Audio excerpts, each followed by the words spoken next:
So here we are continuing with the chapter The Enemy part 3. This we already know the previous part that this doctor is treating this patient who was an American soldier and prisoner.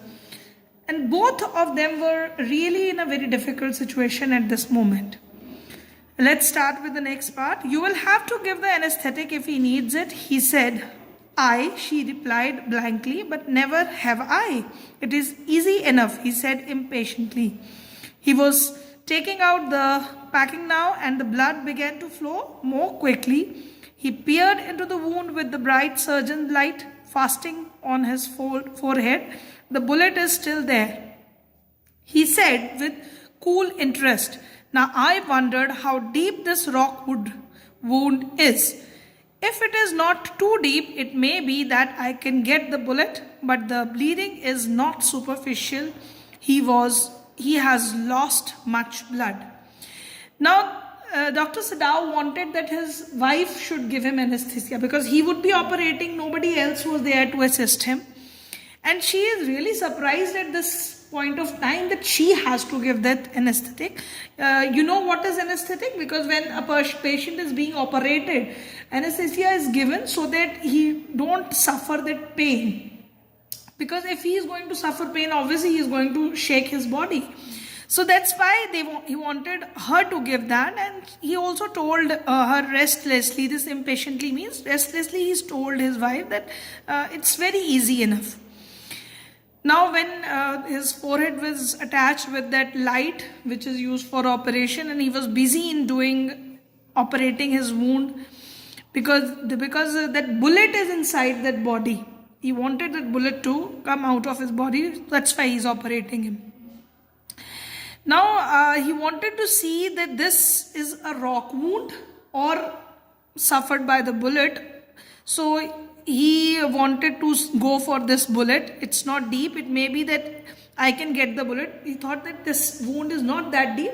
He can get this bullet out easily as he is an expert doctor. But this bleeding is not only on the surface. It is very deep rooted on his skin. So he is bleeding very much and lost a lot of blood.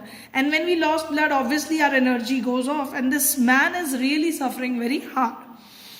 At this moment, Hannah choked. He looked up and saw her face the color of sulfur. Don't faint, he said sharply. He did not put down his exploring instrument. If I stop now, the man will surely die.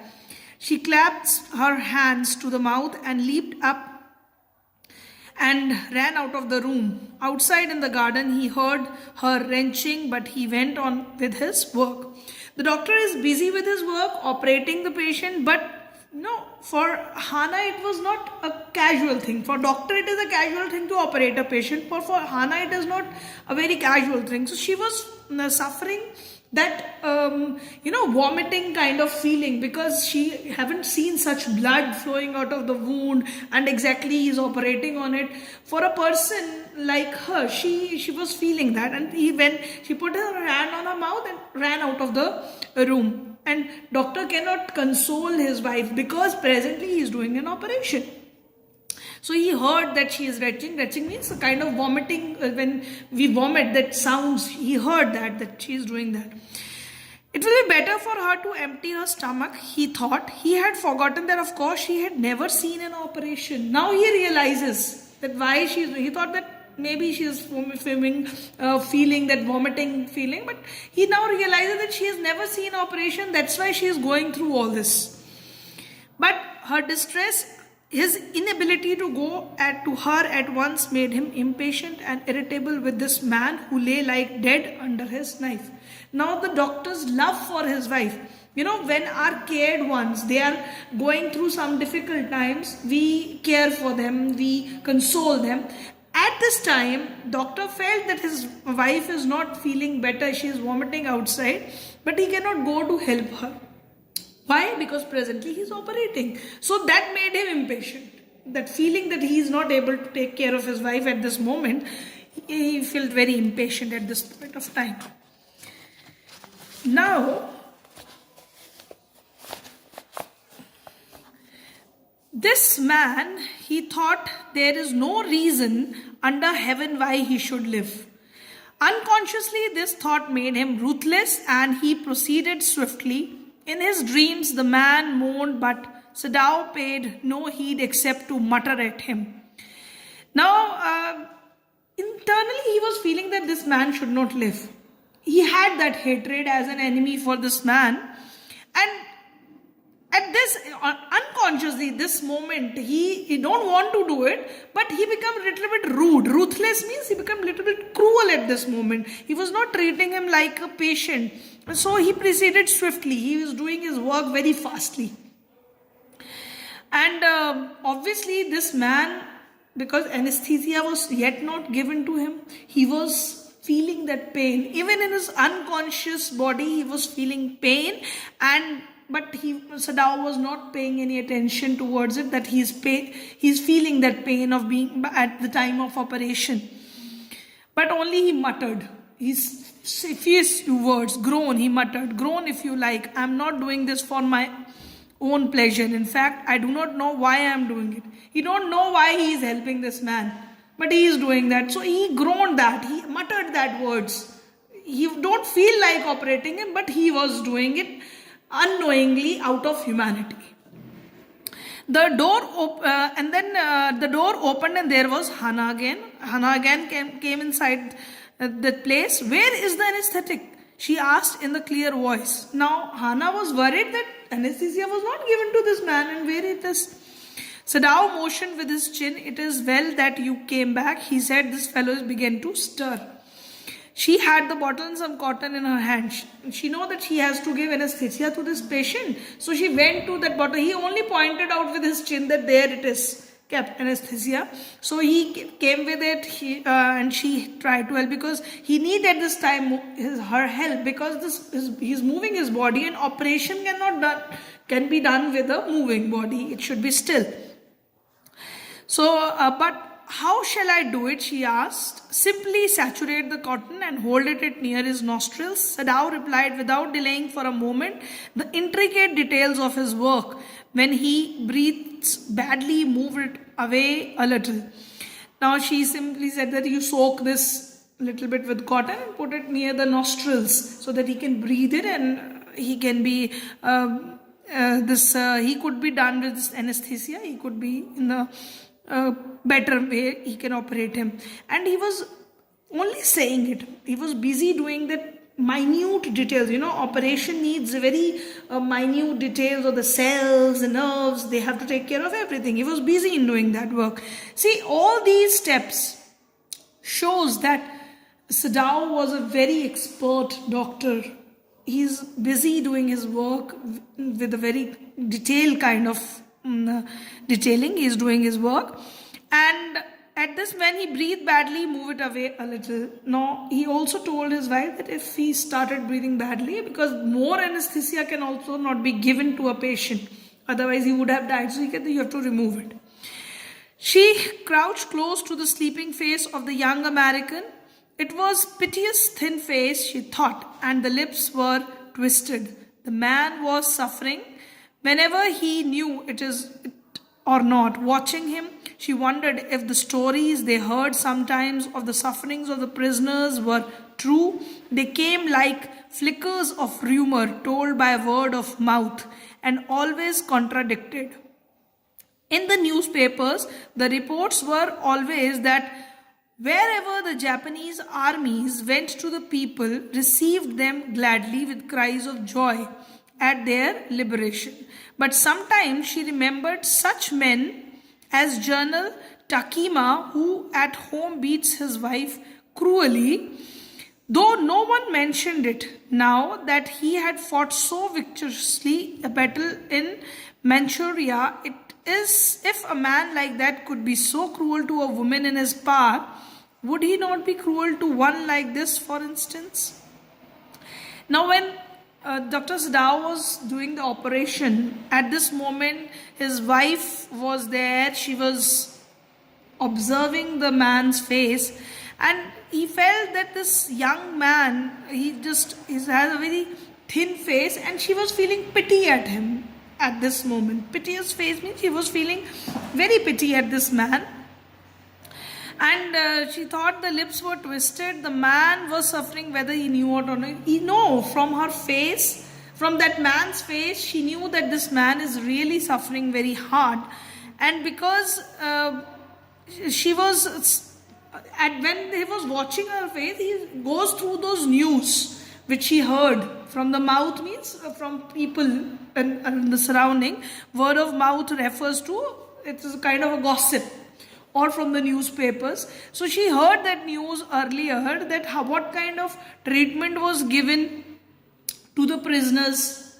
No, that news came during the war. So she was remembering those things, and that they came like flickers of rumor. It's come as a flashback in his mind, that how these rumors were there, and they used to contradict that. They said that no, it cannot happen, that such kind of cruelty cannot be shown towards prisoner. They contradicted it. But at this moment, what they thought, what happened earlier, what the news they had heard, right in front of them, that how a prisoner of war is treated, because a prisoner of war is there in their house. She can see the condition of that man.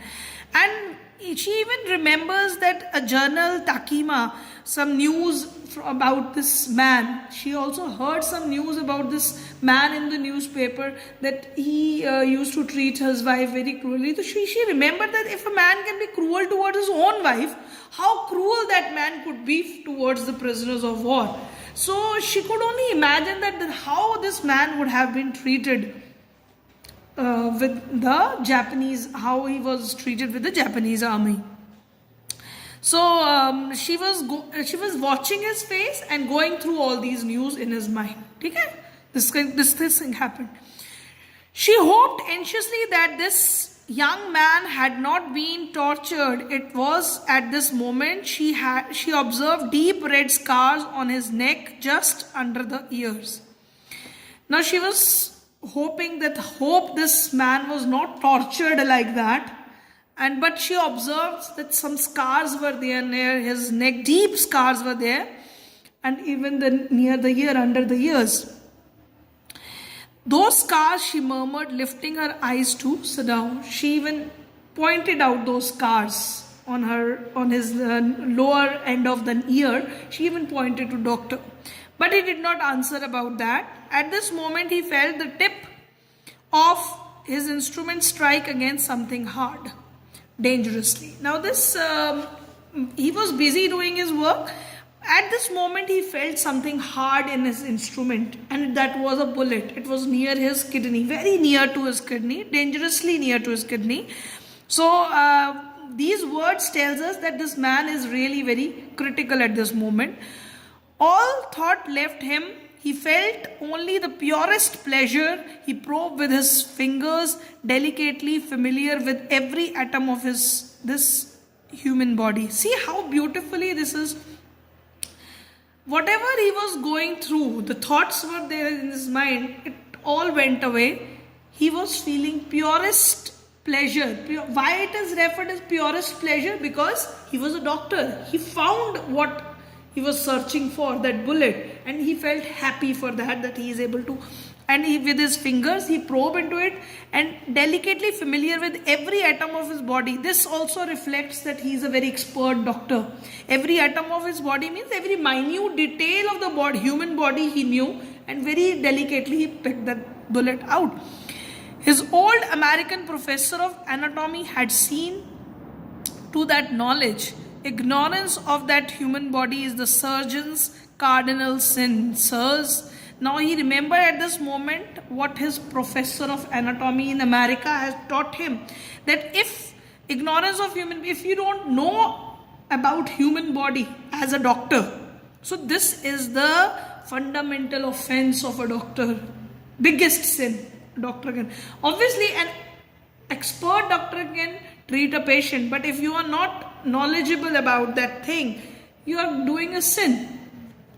So he had thundered at his classes years after years. So these words were listened in the class, many years after years. Every teacher used to teach their children same kind of things, that you should learn this, you should repeat this. Just as we teachers teaches you, same way his teacher also taught him that you should know each and every detail about human body. So, to operate without a complete knowledge of his body, as if you had made it, anything less than that is murder. So, he knows that every complete knowledge of the body you must have, then only you can be expert in it. And if you are doing it without this, without complete knowledge, that is similar to murder you are doing with the patient. Because if you are not expert with it, so you are treating your patient like a murderer used to treat a human being. So that what his teacher taught him. So this passage is very important, which again tells us that how his teacher, how his professor of anatomy has taught him, how he gathered the details, and those words were still there in his mind. So he was doing the work with that kind of expertness. So he was not showing any leniency. It is not quite at the kidney, my friend, Sadao murmured.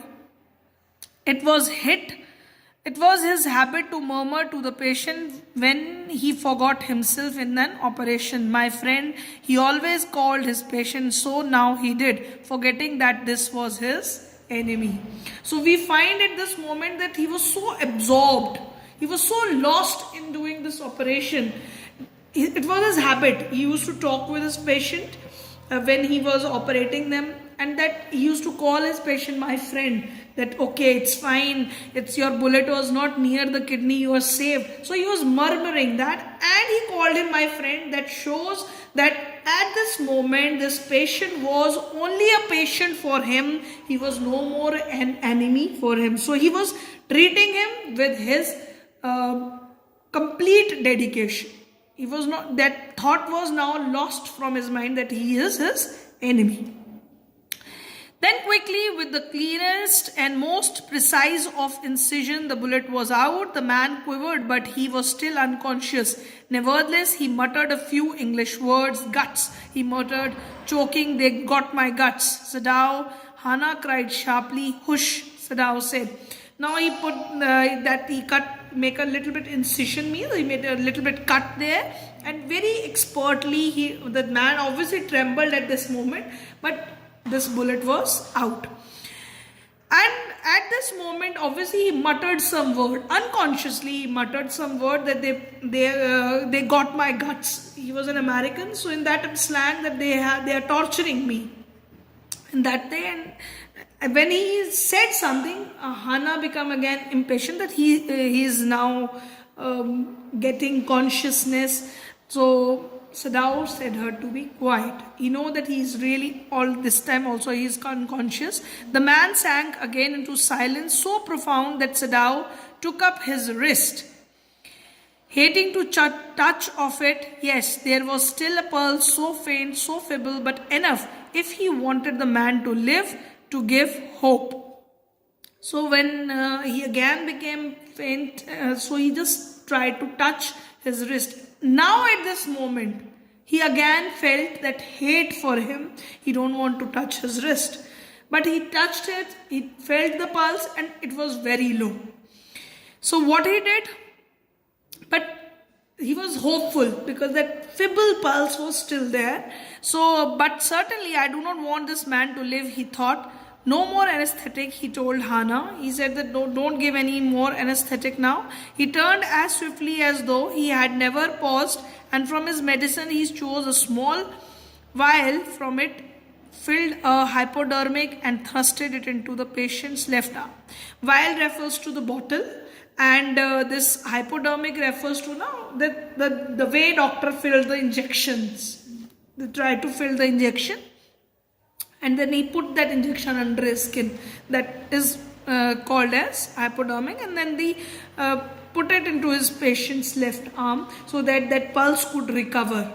So he was doing whatever a doctor can do.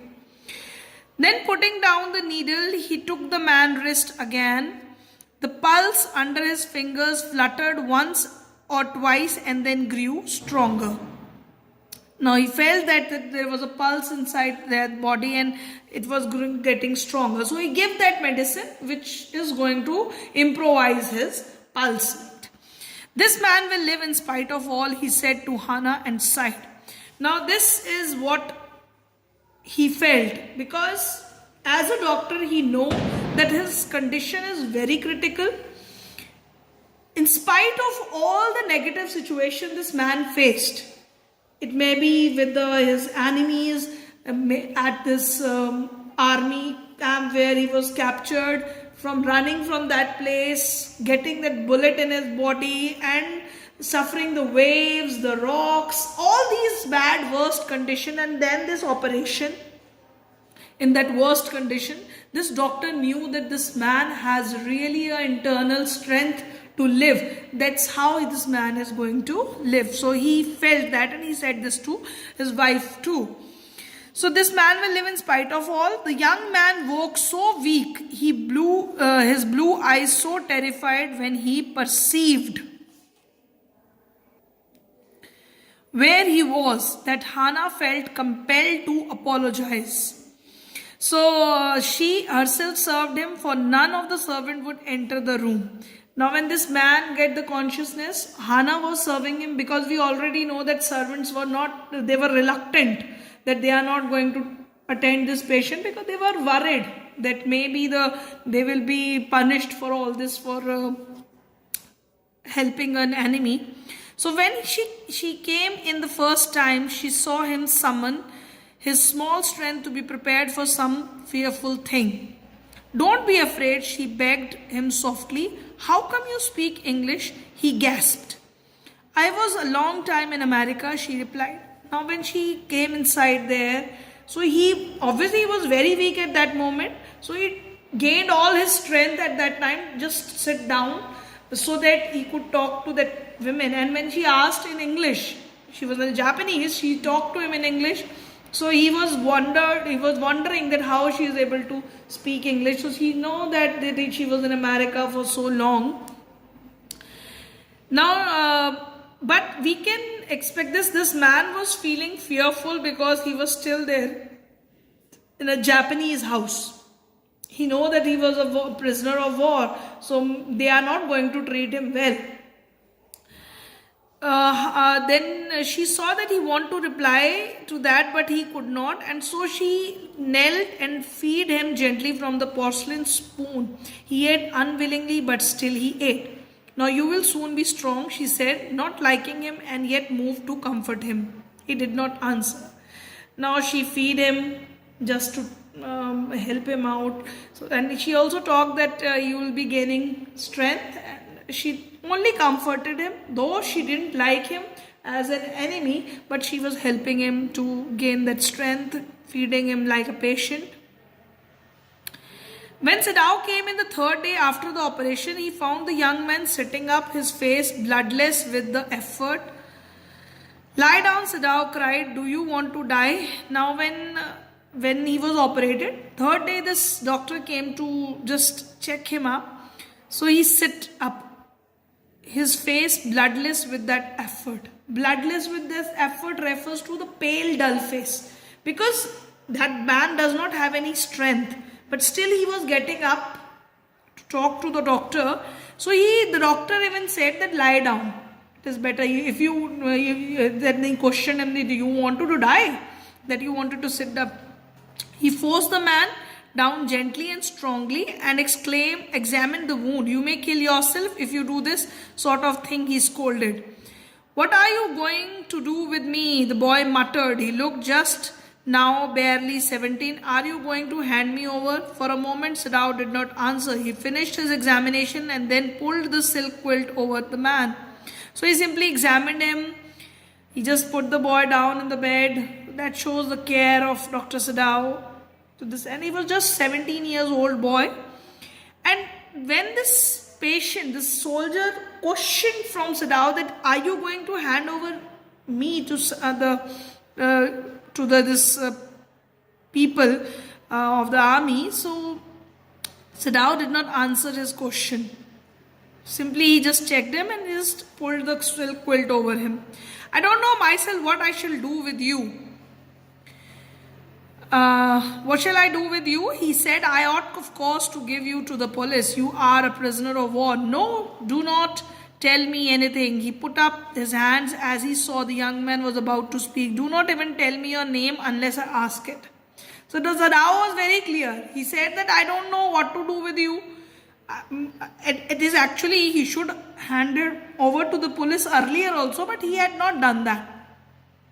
So he said that but when this man was about to speak, he wanted to speak to Sadao, he just said him not to speak, because he said that unless I asked your name. So that shows that Sadao was a little bit indifferent also towards this man. He don't want to know about his details, who he was and from where he was. They looked at each other for a moment, and then the young man closed his eyes and turned his face to the wall. Okay, he whispered, his mouth a bitter line. Outside the door, Hana was waiting for Sadao. He saw at once that she was in trouble. Now this man turned his face towards the wall, and he could see that he was bitter line means his face was reflecting that he didn't want to know his name and all that. And Sadao come out of the room, and Hana was waiting for Sadao out there. Sadao, Yumi tells me the servant feel they cannot stay if we hide this man here anymore, she said. She tells me that they are saying that you and I were so long in America that we had forgotten to think of our own country first. They think we are Americans. Now she says that the servants are thinking that we lived in America for so long, that's why we are treating this man, and we are not thinking about our country. So the servants were opposing their decision.